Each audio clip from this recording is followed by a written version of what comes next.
రెండు తెలుగు రాష్ట్రాలలో తెలుగు మీడియా రెండుగా చీలిపోయింది. తెలుగు మీడియాలో కొన్ని సంస్థలు, కొన్ని ఛానళ్లు ఒక పార్టీకి కొమ్ము కాస్తూ ఉంటే, మరికొన్ని సంస్థలు, మరికొన్ని ఛానళ్లు మరో పార్టీకి కొమ్ము కాయటం ఆనవాయితీగా వస్తుంది. దాదాపు అధికార పార్టీలు అన్నిటికీ బలంగా కొమ్ము కాసే మీడియా సంస్థలు ఉన్నాయి. ఇక ఆంధ్రప్రదేశ్ రాజకీయాలను, మీడియాను అసలు వేరు చేసి చూడలేం.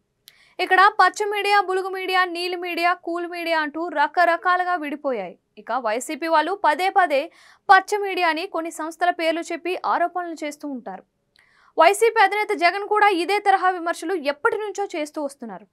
ఆంధ్రజ్యోతి, ఈనాడు, ఈటీవీ, మహా TV, HM TV, ABN, TV5 ఇలా చెప్పుకుంటూ పోతే ఈ సంస్థలపై వైసీపీ వాళ్ళు ఎప్పుడూ పచ్చ మీడియాని విమర్శలు చేస్తూ ఉంటారు. అయితే తెలుగుదేశం పార్టీ కోసం ఎంతో ఎఫర్ట్గా పనిచేసే ఒక మీడియా అధినేతకు తెలుగుదేశం యువనేత మంత్రి నారా లోకేష్ కు మధ్య పెద్ద గ్యాప్ వచ్చేసిందని, ఇది ముదిరి పాకాన పడిందని కొందరు పెద్దలు సైతం ఈ గ్యాప్ పూడ్చాలని చేసిన ప్రయత్నాలు సఫలం కాలేదని తెలుస్తోంది.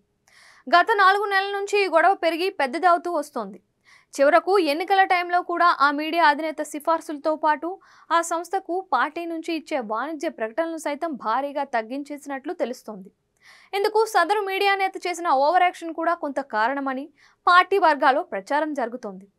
అధికారం ఉన్నప్పుడు ఒకలా, అధికారం లేనప్పుడు ఒకలా సదరు మీడియా అధినేత వ్యవహరిస్తున్నారు అన్న ఆరోపణలు తెలుగుదేశం పార్టీ వర్గాల నుంచి లోకేష్కు చేరాయి.